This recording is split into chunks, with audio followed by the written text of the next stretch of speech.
Vaheguru Ji Ka Khalsa, Vaheguru Ji Ki Fateh. Bienvenue à vous mes amis. Aujourd'hui nous allons parler d'un sujet qui est absolument transversal à toute l'expérience de tous les êtres humains sur cette terre. Il s'agit de l'expérience de la paresse. Et notamment dans la vie spirituelle où c'est une entrave très puissante à la progression de l'âme dans sa vie spirituelle et à l'avancement de ce progrès justement spirituel vers la libération, vers la mukti. Alors ça l'est d'autant plus difficile et c'est un sujet d'autant plus crucial et important que dans la période du Kal-Juga, comme l'enseignent nos maîtres de mémoire bénis, eh bien c'est certainement le poison le plus terrible parce que la paresse vient paralyser toute l'activité, toute la motivation, si on veut le dire dans des termes plus contemporains, que l'on doit mettre constamment au service eh bien, de ce principe divin qui est en nous, l'atma, l'âme. Donc nous allons ensemble voir ce que nos maîtres de mémoire bénie enseignent à ce sujet-là. Et nous allons commencer par une citation de Bhagat Trilochan qui est faite par Guru Arjan Dev Ji Sahib.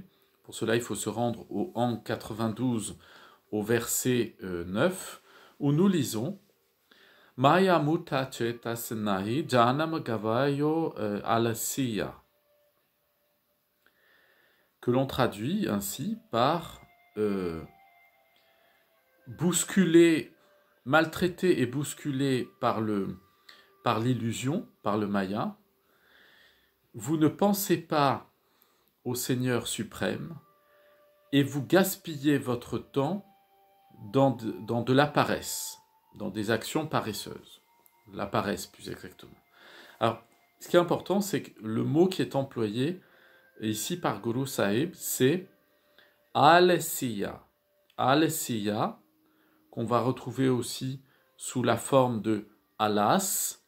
Eh bien, alesiya, ici, tel qu'il est employé par Bhagat Trilochan, cité par Guru Arjan Dev Ji Sahib, et provient directement de la racine sanscrite elle-même, alasiya, qui signifie la torpeur du cœur, c'est-à-dire un état dans lequel tout devient lourd, dense et pesant, un état de mollesse en fait, et un état de fatigue en même temps. Donc ce qui est très intéressant, c'est de voir qu'effectivement, dans l'emploi de ce mot alasiya, il y a à la fois une notion de mollesse, de laisser aller, et il y a en même temps une notion presque médicale, c'est-à-dire comme si c'était un mal en particulier, une maladie en particulier. Donc ici nous entendons bien ce que Guru Sahib nous dit. Il nous dit que la paresse est le fruit de la maltraitance que l'attachement au monde des illusions, aux choses transitoires, engendre en nous. Et la première conséquence de nos attachements aux choses qui passent, la première conséquence, le premier mal engendré, si vous voulez, c'est de ne plus penser à Dieu. Alors, ne plus penser à Dieu, dans la conception, dans la philosophie, l'enseignement de nos maîtres de mémoire bénis, ici en particulier de Guru Arjan Dev Ji Sahib, ça signifie en fait ne plus prendre conscience que ce qui existe en nous est Dieu lui-même, et la manifestation du Seigneur Vaheguru. Donc, c'est pas dans l'ordre d'une croyance où on ne pense plus à un Dieu qui serait extérieur à nous-mêmes, mais il s'agit bien de ne plus penser que nous sommes une forme de cette manifestation divine, mais que nous ne sommes pas une forme limitée à nous-mêmes, mais qu'il y a en nous le principe éternel qui, lui, est sans limite. Donc c'est de ça dont il s'agit. Donc l'attachement au Maya, au monde des illusions, produit en nous, nous dit Guru Sahib, effectivement, nous maltraite, nous frappe et nous fait aller de tous les côtés. Qu'est-ce que ça veut dire? Eh bien, on a tous cette expérience dans notre vie humaine, c'est qu'à chaque fois que nous nous attachons à nos désirs, et que ceux-ci se réalisent ou pas d'ailleurs, ils produisent en nous des états qui nous transportent au-delà de la maîtrise de nous-mêmes. Et c'est ça qui va engendrer en nous l'oubli de Dieu, Dieu nous en préserve, et de là, Guru Sahib de nous dire, c'est par l'oubli, c'est en n'ayant plus conscience que nous sommes la manifestation de la divinité elle-même, et dont nous sommes une simple forme qui prend un temps dans une vie et qui va disparaître à la fin de celle-ci, eh bien, nous allons penser que nous sommes éternels, puisque nous ne posons plus la question de d'où venons-nous, qui sommes-nous, et nous allons passer notre temps à le perdre. C'est ce que Guru Sahib ici appelle le fait de gaspiller sa vie dans la paresse. Et donc la paresse est le fruit d'un gaspillage de notre temps, d'une perte de temps par l'attachement à des choses futiles. Si nous continuons les enseignements de nos maîtres de mémoire bénis dans le Shri Guru Granth Sahib Ji Maharaj, au Ang 108, au verset 10, nous lisons, c'est Guru Arjan Dev Ji toujours ici qui parle et qui nous dit Satsang mila hare hare japiya bin se alas rogajiyo.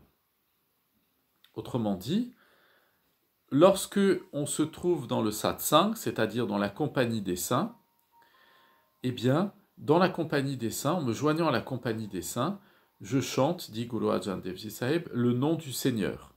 Hare Hare Japiya. Je médite le nom du Seigneur suprême. Et nous dit Bin se alas roga dio. Et ainsi, la maladie de la paresse disparaît en moi. Donc vous voyez ici, Guru Sahib nous donne le remède puissant pour sortir de la torpeur et de la paresse dans lequel le Kal-Yug nous met en particulier. Alors, déjà dans la nature humaine, il y a une tendance au relâchement, à la mollesse de manière générale. On reporte au lendemain les choses qu'on pourrait faire le jour même, comme dit le proverbe, comme dit le dicton plutôt. Et effectivement, c'est une tendance un peu générale de dire « non, mais je le ferai demain, je le ferai demain ». Et on sait très bien que demain, ça n'arrive jamais, et que les semaines, les mois, les années passent, et que l'on n'a pas fait ce que l'on devait faire, c'est-à-dire on n'a pas accompli son devoir d'État, ce qui était nécessaire, et souvent ce qu'on l'on doit faire d'ailleurs a des conséquences aussi sur ceux qui sont autour de nous. Et donc sur ce point-là, effectivement, la paresse va engendrer cet état de léthargie générale qui a des incidences sur les autres aussi. Et c'est pour ça que dans notre société aujourd'hui, alors que nous sommes en plein cœur du Kal-Yug, de l'âge sombre, de l'âge de l'assombrissement spirituel, de la disparition de la vie spirituelle, eh bien, vous voyez à tous les niveaux de la société que tout traîne en fait, tout prend du temps, les choses ne sont pas terminées, même des gens commencent un travail et ne l'achèvent pas, et ainsi de suite.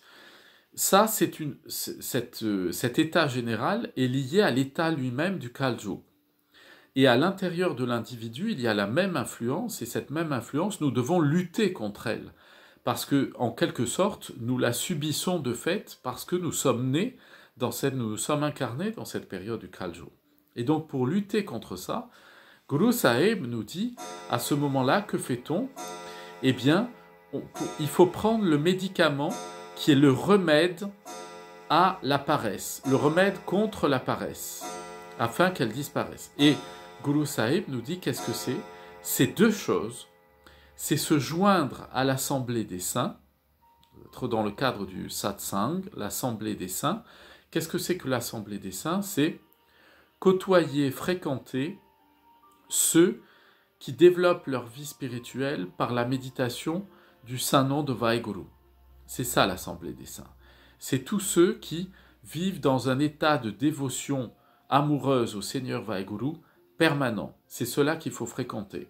Pourquoi? Parce que on devient les gens que l'on fréquente, mes amis. Si je fréquente des gens qui mènent une vie dépravée, ma vie va se dépraver, Dieu nous en préserve, mais c'est comme ça. L'eau, mes amis, lorsque vous versez l'eau d'un verre, elle va couler dans le sens de la pente. C'est naturel, c'est dans l'ordre des choses. Il en est de même dans l'ordre moral. Si on fréquente des gens qui dans l'ordre moral nous entraîne d'un côté ou de l'autre, on ira soit vers le bien, soit vers le mal, soit vers la construction, soit vers la destruction. C'est une expérience tout à fait naturelle. Donc Guru Sahib nous dit, pour ce remède, qu'est-ce que c'est? C'est fréquenter les saints et méditer avec eux le saint nom de Vaheguru, le saint nom de Dieu. Pourquoi? Parce que dans le Kali-yuga, Guru Nanak Dev Ji nous a donné un remède puissant au travers du saint nom de Vaheguru. Je vous l'ai expliqué d'ailleurs dans d'autres vidéos auxquelles je vous renvoie. Il y a 4 éléments fondamentaux dans le mot Vaheguru. C'est pas pour le mot lui-même, le nom lui-même, c'est pas magique, vous voyez, c'est pas abracadabra et hop, les choses changent, non. C'est parce qu'il y a dans les 4 syllabes qui composent le saint nom de Vaheguru, il y a une résonance particulière qui va modifier votre état intérieur, votre état de conscience intérieure, et qui va vous brancher naturellement vers les choses qui vous élèvent vers votre libération spirituelle. Donc, si je poursuis dans la lecture de la Bani, le Seigneur, Vaheguru, attire notre attention au travers du Sadguru sur le fait que il est, lui, en tant que Seigneur, Créateur et source de toutes choses, il est le seul en capacité à pouvoir attirer nos âmes, c'est-à-dire à nous faire expérimenter cette éternité de la vie dont il est lui-même la source, c'est-à-dire, autrement dit, de devenir Dieu, de fusionner en lui. Et au travers de ça, c'est exprimé, c'est Guru Arjan Dev Ji encore qui l'exprime, il parle beaucoup d'ailleurs de cette question de la paresse, Guru Arjan Dev Ji Sahib, et il nous dit au Hang 383, au verset 19, il nous dit Maha moni tudna viape tera alas kaha gayori. Autrement dit, il dit le grand ensorceleur ne t'affecte pas. Ou le grand ensorceleur ou la grande ensorceleuse, si vous voulez, on peut traduire, puisque ici, il parle en fait du Maya.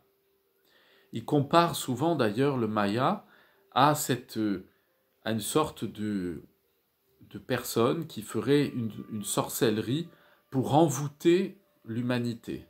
Alors c'est une image, hein, bien entendu, pour nous expliquer que il y a dans le désir qui sort de nous pour aller s'attacher à l'objet de nos désirs, il y a une sorte de magie puissante qui s'opère, c'est-à-dire il y a un fonctionnement qui est extrêmement puissant dans l'attachement au désir. Donc il le compare ici à une grande ensorceleuse, si vous voulez. Et Guru Arjan Dev Ji pose la question, il dit Tera alas kaha gaiori, c'est-à-dire, mais où donc s'en est allée ta paresse? C'est-à-dire que Guru Sahib nous explique ici que, effectivement, notre paresse en nous, elle n'a pas d'existence propre. C'est une illusion, elle aussi. Elle n'existe pas. Cette torpeur qui est en nous, elle est semblable, d'ailleurs en français, une torpeur, c'est une sorte de nuage très lourd de chaleur qui donne envie de dormir. Eh bien, vous voyez, c'est exactement cette image-là que Guru Arjan Dev Ji Sahib emploie pour nous aujourd'hui. Il nous explique que dans le Kali-yuga, on est tous comme dans une nuée comme ça de chaleur un peu suffocante qui nous donne envie de dormir. Mais la nuée, quand vous faites ça avec votre main, elle se disperse, cette buée, cette vapeur, cette fumée. Eh bien, Guru Sahib nous dit, dès que vous prenez conscience dans votre existence que ce sont les désirs qui sont produits par votre man, par votre mental et votre conscience à l'intérieur de vous, qui sont des choses transitoires, dès que vous prenez conscience que ça n'est pas enraciné fondamentalement dans votre identité profonde, eh bien, à ce moment-là, vous allez pouvoir sortir de la paresse. Vous allez prendre conscience que, à chaque fois que vous avez des moments de alasya, de paresse, eh bien, vous pouvez en sortir en vous ressaisissant, en récitant le saint nom de Vaheguru, Nam Simran Abhyas, en le calquant sur votre respiration, et vous allez voir, les choses vont se dissiper en vous. Et Guru Arjan Dev Ji Sahib, de conclure au Ang 682 au verset 6, il nous dit Ala sechi jikaya sabtanete pritam siol manlaga raho. Il dit toute forme de paresse a quitté le corps du disciple véritable, car son esprit est désormais attaché à son Seigneur qui l'aime de tout son cœur. Donc le remède très puissant et très profond, mes amis, et la manière d'ailleurs dont on l'administre et la posologie qui va avec, que nous donne ici Guru Sahib Maharaj, eh bien, c'est que plus vous allez être conscient que ce n'est plus vous qui vivez, mais c'est Dieu qui vit en vous, plus vous allez vous attacher par amour au Seigneur Vaheguru, qui ici est appelé le bien-aimé, celui auquel le cœur s'attache. Plus vous allez faire de Dieu l'unique objet de vos désirs, plus ce sentiment de torpeur et de paresse, cette expérience de paresse et de torpeur en vous, va se dissiper. Et vous allez voir surgir en vous le désir de la pratique de la méditation du Saint-Nom de Vaheguru dans sa présence, d'écouter la Gurbani, de la comprendre, de l'étudier, de progresser dans un groupe avec d'autres, dans une assemblée de saints. C'est ceux qui cherchent au plus profond d'eux-mêmes l'union amoureuse au Seigneur Vaheguru. Eh bien, si vous mettez tout ça en place dans votre existence, il n'y aura plus de halasiya. Vous ne serez plus l'esclave de la paresse qui vous maintient sur un canapé à traîner dans des conversations inutiles sur les réseaux sociaux ou à la terrasse d'un café ou de je ne sais pas où. Mais vous allez trouver profondément en vous la source puissante de la vie qui va dynamiser votre existence et qui va vous élever au niveau profond de votre nature, c'est-à-dire à l'état divin qui est votre état véritable, celui de l'éternité, qui n'est pas sujette à l'esclavage du monde matériel dans ce Kal-Yug, dans cet âge sombre que nous vivons. Je vous le souhaite à toutes et à tous. Je vous souhaite également une excellente journée, plein de bénédictions sur vous, vos familles, vos amis, vos voisins et tous ceux que vous aimez. Je vous dis à très bientôt. Vaheguru Ji Ka Khalsa, Vaheguru Ji Ki Fateh.